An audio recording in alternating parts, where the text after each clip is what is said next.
안녕하십니까. 창업을 강의하는 최정일입니다. 이번 시간은 6조차 이것이 재무관리와 재무제표 공부하겠습니다. 시작하기 앞서서 오늘의 강의 주제예요. 재무제표에 대해서 공부하도록 하고요. 재무비율과 재무지표에 대해서 또 살펴보도록 하겠습니다. 오늘 공부할 세부 내용인데요. 대차대조표 손익계산서, 이어서 유동성, 레버리지, 수익성, 활동성 하나씩 또 공부하겠습니다. 그 첫 번째 경영 분석입니다. 경영 분석의 의의란 무엇인가? 재무관리 담당자는 자본 조달과 운영에 관한 합리적 의사결정을 위해서 재무 정보를 수집하여 분석할 필요가 있습니다.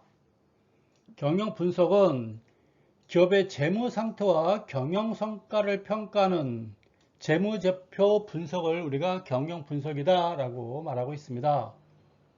또 경영 분석을 통해서 자금 수요를 계획하고 통제할 수 있으므로 재무 계획과 재무 통제의 기초가 되고 있습니다. 경영 분석이라 하면 재무 비율을 중심으로 분석하고 수익성, 성장성, 유동성, 안전성 등을 파악하는 데 목적이 있습니다. 기업 외부로는 투자자가 있고요, 채권자가 있고, 은행 등, 또 광고 홍보해주는 기관도 있고, 기업 외부에는 지역 주민도 있을 수 있겠죠. 등등의 이해관계자가 있습니다. 은행은 주로 기업의 단기 지급 능력이나 유동성에 관심이 많이 있고요. 투자자들은 또는 채권자들은 기업의 수익성 또는 장기 지급 능력에 관심을 가지고 있어요. 이 말이 뭔 말인가 하면 우리 기업에 대해서 내 업체에 대해서 은행은 주로 단기 지급 능력이라든가 유동성이 너희들 가지고 있니? 거기에 관심이 있다는 얘기고 투자자라든가 채권자 입장에서는 기업의 수익성 또는 장기 지급 능력에 관심이 있다라고 보는 것입니다. 서로 보는 관점이 다른 거겠죠.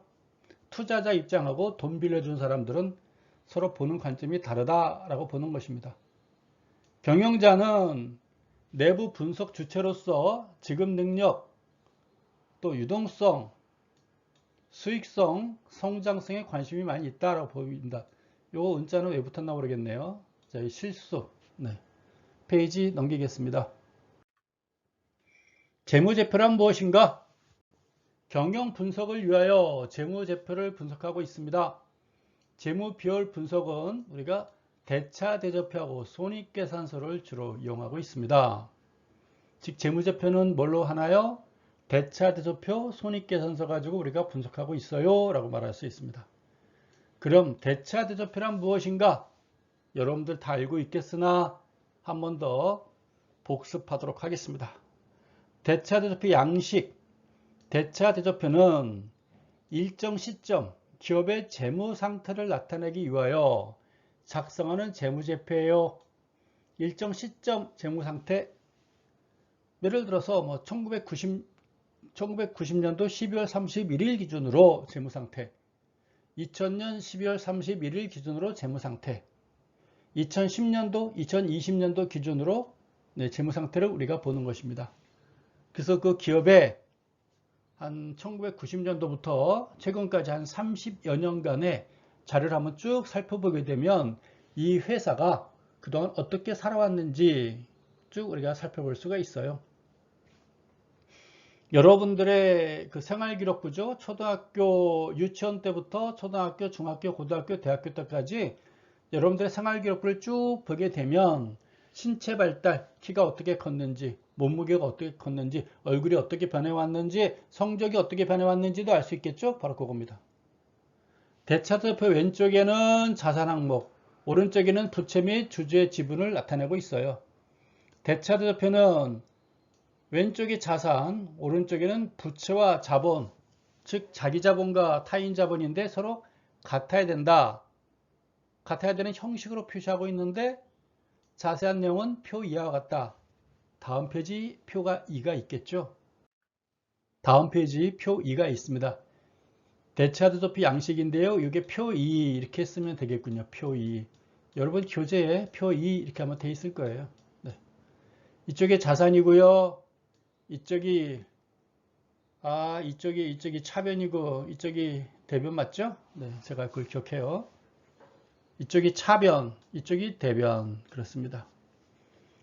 이쪽이 써줘요? 차변. 네. 이쪽이 대변. 이렇게 돼 있어요. 그래서 차변, 대변 비교표. 그래서 차대 비교표라고 해야 되는데 예전에는 막 오른쪽부터 먼저 가서 나와요. 그래서 대차 비교표 하다가 대차 대조표로 이렇게 말이 옮겨갔어요. 대차 대조표. 이것도 일본 말이에요. 일본 사람들이 한자로 쓰던 거를 우리가 그대로 번역해서 쓰는 겁니다. 대변, 차변, 비교표, 즉 대차, 대조표 이렇게 보는 거예요. 차변엔 자산이 있고요. 대변에는 부채, 타인 자본과 자기 자본이 이렇게 돼 있다라고 보는 것입니다. 자산에는 크게 두 가지가 있군요. 유동자산, 유동자산, 움직이는 자산, 네. 비유동자산, 움직이지 않는 자산 이렇게 보나요? 네. 유동자산에는 당좌 자산이 있고요. 재고 자산이 있고 비유동자산에는 투자자산, 유형자산, 무형자산 이렇게 구분하고 있습니다. 자금의 운영 상태를 표시하고 있어요. 자산은. 그 다음에 이제 대변을 보게 되면 부채, 타인 자본이죠. 타인 자본. 유동부채가 있고 비유동부채가 있고 자본에는 자기 자본, 네. 자기 자본은 주로 일반적으로 자본금을 말하는 건데 그 중에 일부가 자본이익금, 이익이익금 이렇게 또 나타내고 있습니다. 자본 조달 원천을 표시하고 있습니다. 기업의 자산 총액에서 부채 총액을 차감한 나머지는 주주의 지분, 즉 자본금, 자본, 자기 자본을 나타내고 있다라고 보는 것입니다. 주주의 지분은요, 자본금, 자기 자본을 말하는 거예요. 왼쪽의 총액과 오른쪽의 총액은 항상 일치하는 항등관계가 성립한다. 같다라고 보는 겁니다. 자산과 부채 플러스 자본은 항상 같다. 항등관계가 성립한다. 라고 우리가 표현하고 있습니다. 대차 대조표.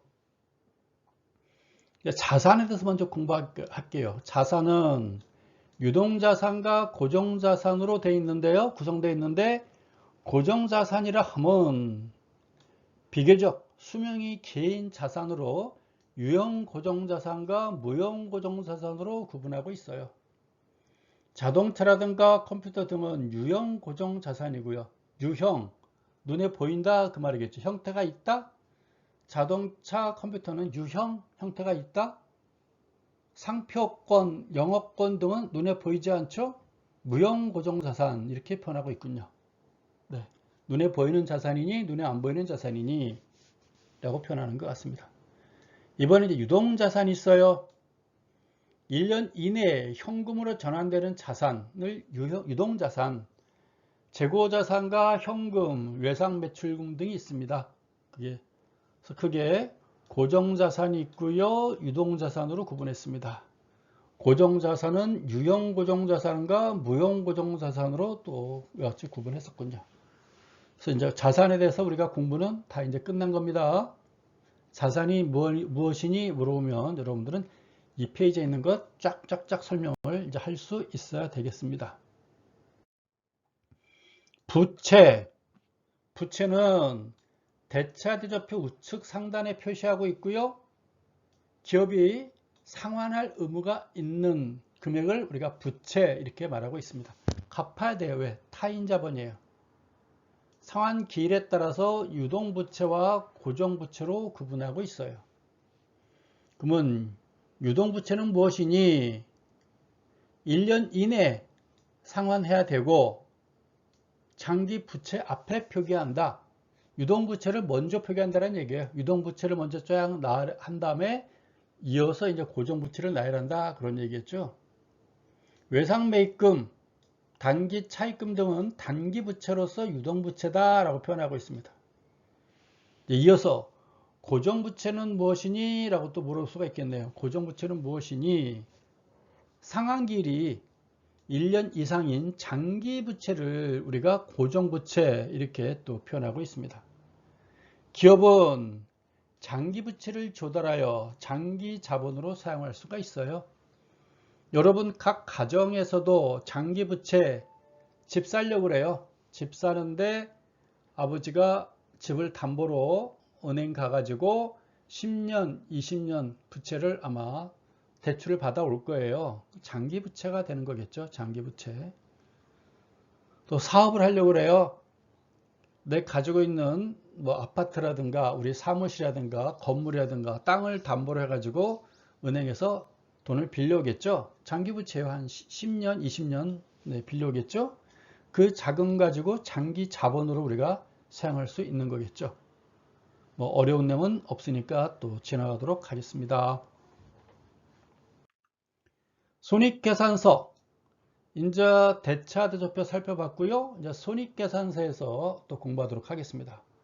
손익계산서를 하면 일정 기간 경영 성과를 나타내는 것으로 등식은 이렇게 돼 있다 그겁니다.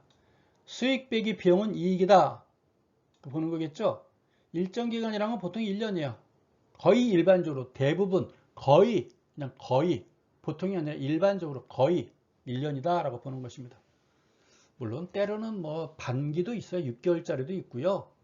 또 분기도 있어요. 3개월짜리. 뭐 삼성전자 같이 큰 데는 반기 실적도 내보내고 있고 때로는 분기 실적도 발표하고 있어요. 대기업들은. 대부분의 또 기업들은 뭐 1년마다 한 번씩 하고 있죠. 대차 대조표는 일정 기간 기업의 재산 상태를 기록한 것이고요. 손익계산서는 기초와 기말의 영업 성적을 기록한 것이다 라고 보는 것입니다.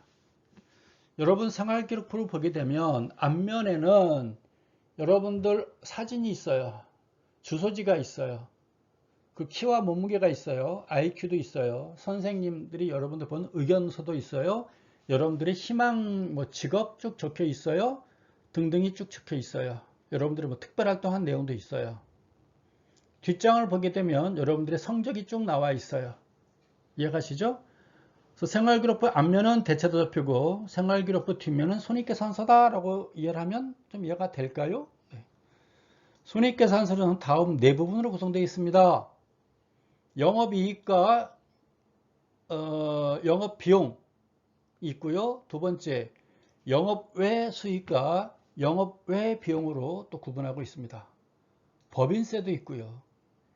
이 모든 걸 총 차감하게 되면 우리가 순이익을 발생하게 되는 거겠죠. 여기서 순이익은 주당 이익으로 표시할 수 있어요. 한 주당 순이익으로도 표시할 수 있어요. 라고 보는 것입니다. 한 주당.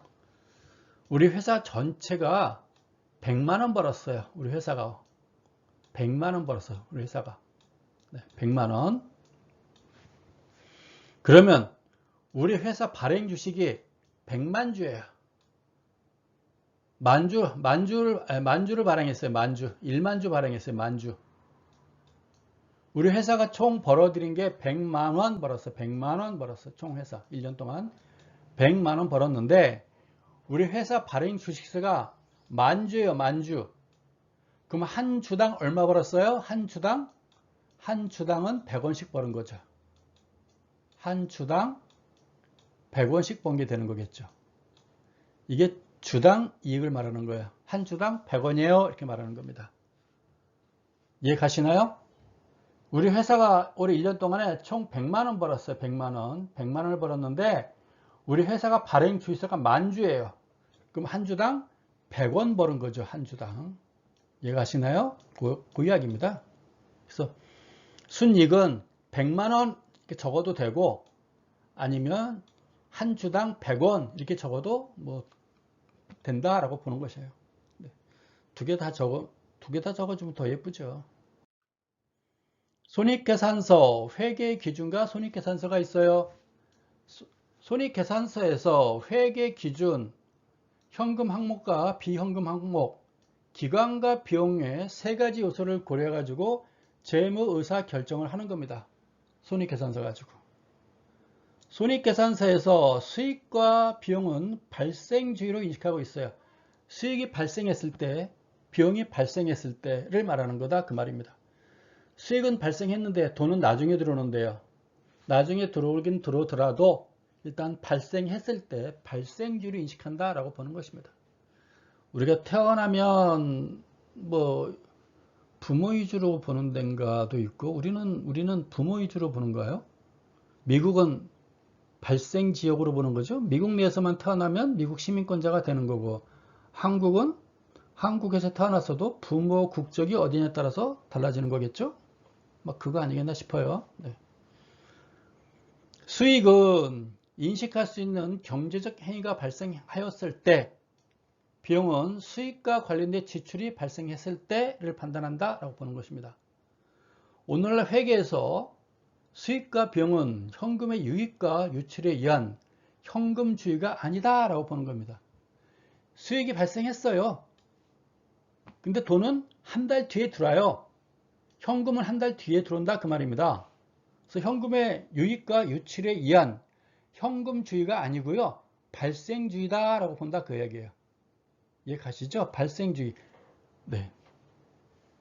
어느 상품을 외상으로 판매할 경우에 수익과 비용은 판매 시점에서 발생한다 그 이야기예요. 돈은 한 달 뒤에 들어와요.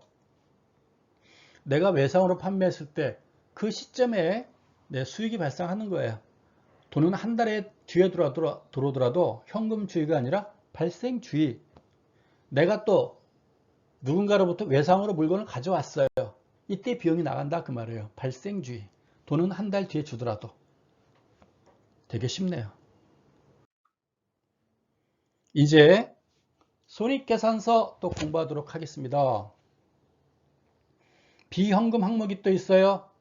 회계에서 수익이 현금 흐름과 일치하지 않는 이유는 손익계산서가 비현금 항목을 포함하고 있기 때문에 그렇다 이렇게 보는 것입니다.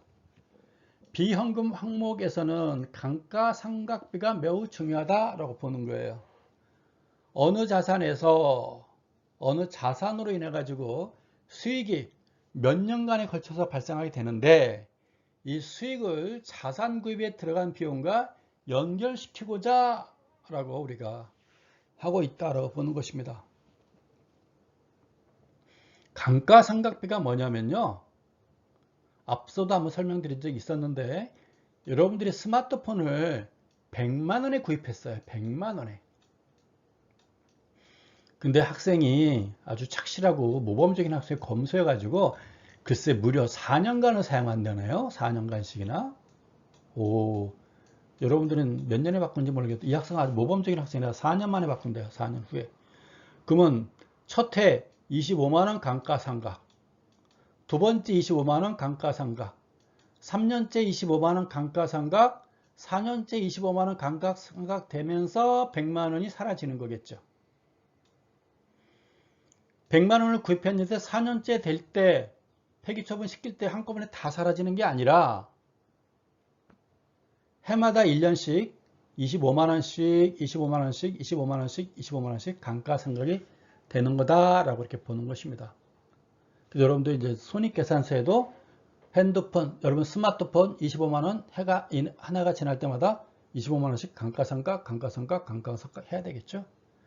아버지 차도 마찬가지예요. 3천만원에 구입했는데 아버지가 또 착실하게 10년간 사용한대요. 10년간. 네. 그래서 10년 후에 뭐 중고차 시세 500만원 팔 수도 있겠으나 아버지가 폐기처분 시킨대요. 폐기시킨다고 그래요. 그럼 한 달에 300만원씩 날아가는 거겠죠. 1년에 300만원씩 감가상각이 되는 거예요. 그래서 아버지 장부상에는 1년에 감가상각이 300, 300, 300, 300, 300 이렇게 지어나가면 되는 거예요. 여러분은 지금 20살이죠? 여러분은 지금 얼굴 거울을 보면서 생각해 보세요. 감가상각이 되고 있나요? 아니면 거울 보니까 내 머릿속에는 수많은 지식들이 막 들어오고 있는지 잘 판단해 보시기 바랍니다. 들어오는 게 많아야 되는데 주름살이 더 많으면 아니 되겠죠? 네. 감가상각이 되고 있는지 지식이 또 풍부해지는지 그건 여러분 노력 여하에 달렸다고 봐야겠죠? 네, 거울 보시면 나와요. 손익계산서 기간과 비용입니다. 미래 기간은 장기와 단기와 장기로 구분해요. 그 기준은 앞서 얘기했죠. 1년 단위다 라고 설명했었습니다. 비용은 고정 또는 변동으로 인식하고 있어요. 장기에서 모든 경영 비용은 변동이고 모든 자산은 판매가 되며 모든 부채는 모두 상환 가능하다고 인식하고 있어요. 이해가시죠? 장기상에서 장기적으로 모든 경영 비용은 수시로 변동하고 있어요. 모든 자산은 가지고 있는 물건은 모두 판매 가능해요. 처분이 될 수 있고 모든 부채는 다 상환시킬 수 있다라고 인식하는 것이다 라고 보는 겁니다. 단기에서 일부 경영 비용은 고정이다 라고 또 인식하고 있습니다. 재산세 등은 고정이지만 재산세 아마 해마다 비슷하게 낼 거예요. 물론 조금씩 차이가 있겠지만 그냥 고정이다 라고 인식한다 라고 보는 거고, 임금과 지불대금은 우리가 변동, 임금은 또 사람이 또 직원들도 뽑을 수도 있고 직원이 나갈 수도 있고 그렇지 않을까요? 또 새로운 사람 또 뽑을 수도 있고 뭐 그러니까 임금은 변동, 지불대금, 전기세 변동이죠. 변동할 수도 있고 또 수도세 변동일 수도 있고 이자율이 또 변하면 또 변동될 수도 있고 이렇게 변하는 것입니다. 그래서 손익계산서 기간과 또 비용에 대해서 또 살펴보았습니다. 손익계산서 보니까요. 손익계산서 양식이 있군요. 일정 기간 경영 성과를 명확히 표시한 재무제표. 일정 기간 일반적으로 보통 1년, 1년 이렇게 보는 것입니다. 1월 1일부터 12월 31일까지를 일반 대부분의 기업들은 그렇게 보고 있고요. 증권사는 4월 1일부터 그 다음에 3월 31일까지를 1년 이렇게 보고 있습니다. 기간의 차이는 조금 있어요. 매출액에서 모든 비용과 법인세를 공제하고 단기 순이익을 산출하고 있습니다. 재고자산 평가는 선입선출법이 있고요. 후입선출법이 있고요. 가중평균법에서 우리가 선택하는 거예요. 재고라는 건 무엇이죠? 재고자산은 어디에 있죠? 창고 속에 들어가. 창고 속에. 물건을 만들게 되면 창고 속에 일단 보관을 해요. 뭐 상하는 음식 같으면 냉동 창고도 있고 냉장 창고도 있고 아니면 실온 창고도 있고 하는 거겠죠. 창고 속에 들어가요. 물건을 만들면 이렇게 유입돼요. 근데 판매는요. 판매를 하게 될 거예요. 판매를 할 때 원칙이 있다고 그랬잖아요. 선입선출. 먼저 들어간 놈이 먼저 팔려야죠. 먼저 들어간 놈이 먼저 팔리면 맞아요. 근데 늦게 들어간 놈이 먼저 팔리면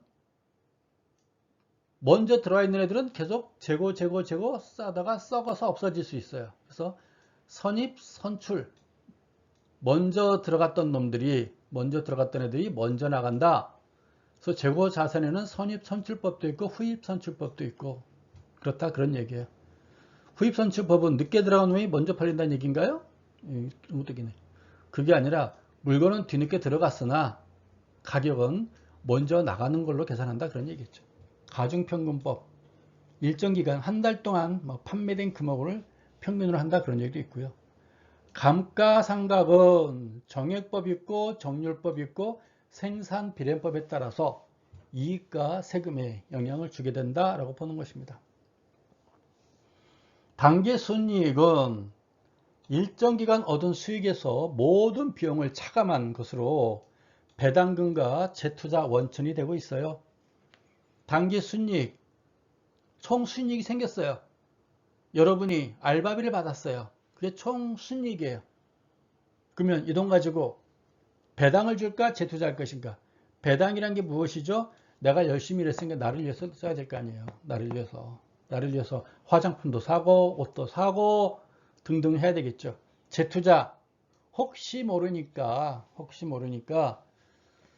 뭐 또 돈도 좀 아껴놓고 저축도 하고 뭐 그런 차원으로 보면 되겠습니다. 손익계산서 양식이에요. 매출액이죠. 매출액. 여러분이 겨울철에 붕어빵 장사를 했습니다. 붕어빵 하루 종일 팔았더니 20만 원어치 팔았어요. 아침부터 저녁까지 총 붕어빵을 팔았어요. 그게 매출액이죠. 오늘 하루 종일 파는 게 매출액이에요. 매출 원가가 있고 매출 총비용이 있고 판매비 관리비가 있겠죠. 이런 것들 모두 뺀 게 영업이익이에요. 영업이익. 뭐가 있을까요? 붕어빵을 팔려니 매출 원가가 뭐가 있어요? 밀가루가 있죠. 팥도 들어가겠죠. 자릿세 있으면 자릿세도 들어가겠죠. 그리고 리어카를 하나 끌고 갔을 테니까 리어카 강가 삼각표도 필요한 거겠죠. 또 내가 점심때 배고파 가지고 간단하게 뭘 사 먹을까요? 잔치국수 사 먹었어요. 그것도 해야 되겠죠. 또 가스불 비용도 해야 되겠죠. 등등의 비용을 다 빼야 되겠죠. 다 빼고 나면 영업손익, 영업수익이 생기겠죠. 그 외에 또 갖가지 또 세금 또 내야 되고 등등이 쭉 나올 수 있어요. 내가 여기까지 나오는 차비도 있을 것이고 뭐도 있을 것이고 저도 옷도 또 옷도 사입어야 되지 않겠어요? 네, 복장도 깨끗이 해야 되고 등등등 주변 청소도 해야 되고 등등을 다 빼고 나면 네, 단기 손수익이 생기겠죠. 그래서 하루에 20만 원이 매출액인데 다 공제하고 났더니 10만 원이 남았어요. 이런 거 다 빼고 났더니 7만 원이 남았어요. 그럼 내가 오늘 하루 종일 해가지고 7만 원 벌었구나 라고 집에 가서 밥 먹고 누워서 딱 자면서 계산하니까 하루 종일 내가 오늘 7만 원 벌었구나 라고 말합니다. 그게 오늘의 단기 손익이 되는 거겠죠. 괜찮나요? 설명? 이제 재무 비율과 지표에 대해서 살펴보도록 하겠습니다. 재무 비율, 유동성 비율입니다. 기업의 단기 채무 지급 능력을 측정하기 위한 비율이고요. 대표적으로 유동 비율과 당좌 비율이 있습니다. 유동 비율이라 하면 단기 부채인 유동 부채를 충당할 수 있는 유동 자산이 얼마인지 나타내는 비율이고요. 일반적으로 200% 이상입니다. 유동 비율은 유동 부채 분지 유동 자산 곱하기 100 이렇게 우리가 계산하고 있어요. 뭐 어려워 보이진 않습니다. 당좌 비율이 있습니다. 현금화가 용이한 당좌 자산에 의해서 단기 채무인 유동부채의 지급 능력을 평가하는 비율이에요. 이것도 역시 일반적으로 100% 이상 이렇게 보여집니다.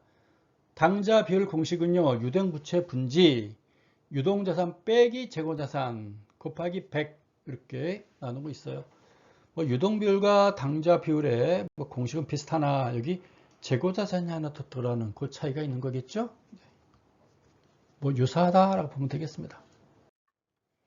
이제 레버리지 비율에 대해서 보도록 하겠습니다. 레버리지 비율.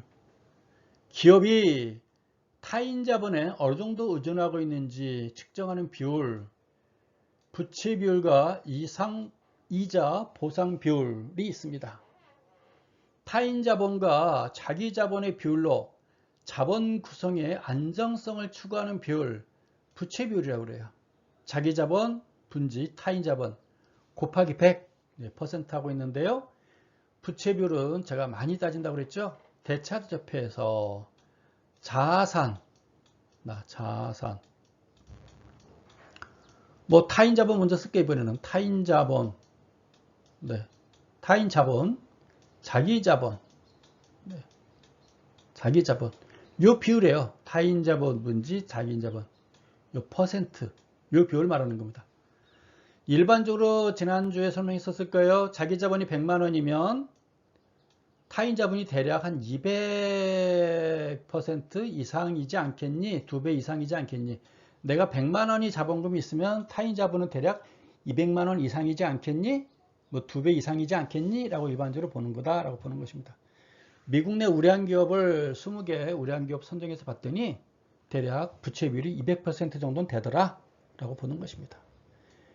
이자 보상 비율은 이자 및 납세 전 이익이 이자 비용이 몇 배인지를 측정하여 부채에 대한 이자 지급 능력을 산출하는 비율을 이자 보상 비율이라고 표현하고 있어요. 이자 비용 나누기 이자 및 납세 전 이익 이렇게 우리가 공식을 만들고 있습니다.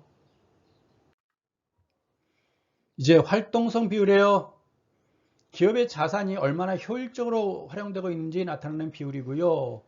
매출액에 대한 주요 자산의 회전을 나타내고 있습니다. 회전율. 여러분이 점심때 또는 저녁때 식당을 가죠? 식당 가게 되면 회전율 있잖아요. 어느 한 테이블당 점심시간에 11시부터 한 오후 2시까지 저 테이블에 손님 몇 팀이 왔다 가는지 그게 회전율이 되는 거겠죠. 뭐 일반적으로 제가 좋아하는 잔치국수 같은 경우는 한 20분마다 회전율이 촉촉 이루어지겠죠. 뭐 설렁탕도 뭐 2, 30분이면 회전율이 촉촉 이루어지겠죠. 근데 만약에 삼겹살이면 1시간에 한 번씩 회전율이 이루어질까요? 좀 회전율이 좀 더디겠죠. 네. 회전율 말하는 거예요. 활동성 회전율. 네. 재고자산의 일정 기간 당좌 자산으로 얼마나 전환되었는지 나타내는 지표이고요. 회전율이 높을수록 판매 활동이 잘 수행되는 것으로 연 8회 이상 돼야 됩니다. 라고 보는 것입니다. 재고자산 회전율, 재고자산 분지 매출액. 최소한 한 해에 8회 이상 돼야 된다라고 보는 것 같습니다. 매출 채권의 현금화 속도를 측정하는 비율이고요. 회전율이 높을수록 매출 채권 관리가 잘 되었다가 판단하는 것입니다. 매출 채권 회전율은요. 매출 채권 잔액 분지 매출액 이렇게 표현하고 있어요. 수익성 비율인데요. 제가 물 한 잔 먹겠습니다. 목이 콱 메이네요.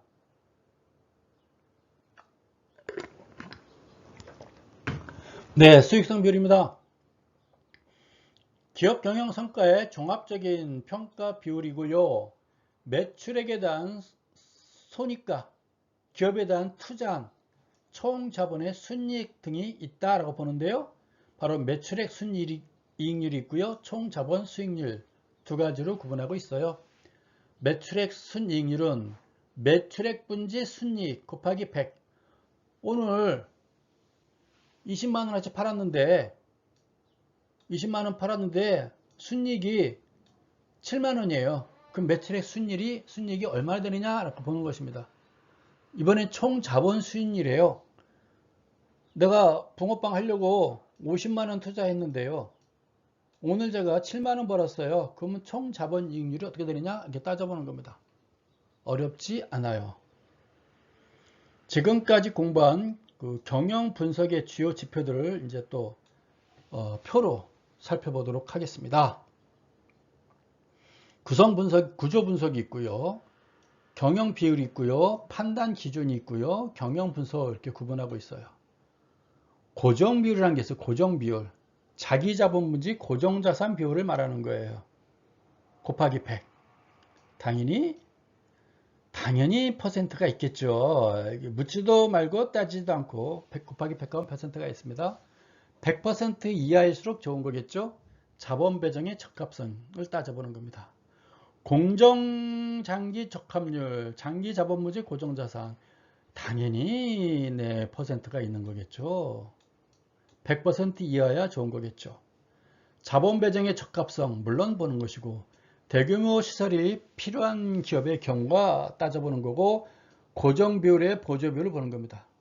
대규모 시설이 필요한 기업의 경우에 고정 비율의 그 보조 비율을 따져보는 거고 장기 자본의 고정화 정도를 나타내는 비율이다라고 보는 것입니다. 수익성 분석이 있고요. 활동성 분석이 있어요. 수익성 분석표가 있고 활동성 분석표예요. 수익성 분석에는 자본이익률과 배당률이 있어요. 자본이익률은 자본분지 순이익 당연히 퍼센트가 들어가겠죠. 네, 곱하기 100. 높을수록 좋아요. 순이익은 많을수록 좋아요. 자본에 대한 순이익이에요. 자본이 자기 자본이면 자기 자본 이익률이 되는 것이고 총 자본이면 총 자본 이익률이 되는 것입니다. 자본금 분지 배당금 높을수록 좋죠. 배당 많이 주면 좋은 거죠. 투자액에 대한 배당률이고요. 시중금리 인상. 네, 시중금리보다 높아야 되겠죠. 그 이야기입니다. 자본 회전율, 자본 분지 매출액 당연히 곱하기 100입니다. 회전율이니까 높을수록 좋죠. 자본의 운영 능력, 회전 속도를 보는 거고요. 자본이 총 자본이면 총 자본 회전율이 되고 자기 자본이면 자기 자본 회전율이 되는 겁니다. 배당률은 예금 이율 수준 이상이 적당하다라고 되어 있습니다. 그 시중 실세금리 여러분도 은행에 집어넣으면 적금 나오잖아요. 적금 정기적금 이자율보다 높아야 된다 보는 것입니다. 유동자산 회전율은요, 자본부지 매출액이고요, 높을수록 좋아요. 유동자산의 운영 능력을 보는 거예요. 회전 속도. 상품 회전율, 재고 자산 분지 매출액을 보는 거예요. 상품 판매 능력을 보는 것입니다. 이어서 재무 비율과 지표에 대해서 또 내용 살펴보도록 하겠습니다. 재무 비율이라 하면 기업의 재무 상태나 경영 성과를 판단하기 어렵기 때문에 비교할 수 있는 기준이 필요하다라고 보는 것이고요. 비교 기준이 되는 비율을 우리가 표준 비율이라고 하며 주로 동일 업종 기업의 평균 비율이 사용되고 있습니다. 재무 비율에 대한 분석을 보완하기 위해서 지수법과 추세법을 사용하고 있고요. 여기서 지수법은 분석 목적에 따라서 주요 비율을 선정하고 항목의 주요도에 따라서 가중치를 부여하여 지수를 산출하는 방법으로 종합적인 평가이다 라고 보는 것입니다. 추세법은 장기간에 걸쳐 기업의 재무 상태와 경영 성과 변화를 분석하여 미래를 예측하는 방법, 이렇게 또 표현하고 있습니다. 따라서 재무 비율 내용 쭉 살펴봤고요. 이번에 재무 비율의 분석을 보완하기 위해서 지수법과 추세법이 있다는 것도 우리가 공부를 해봤습니다. 이상 오늘 배운 내용 한번 쭉 여러분들 다시 한번 복습, 다시 한번 재검토해 보시기 바라고요. 시간이 많이 돼서 이상 줄이도록 하겠습니다. 여러분 수고하셨습니다. 감사합니다.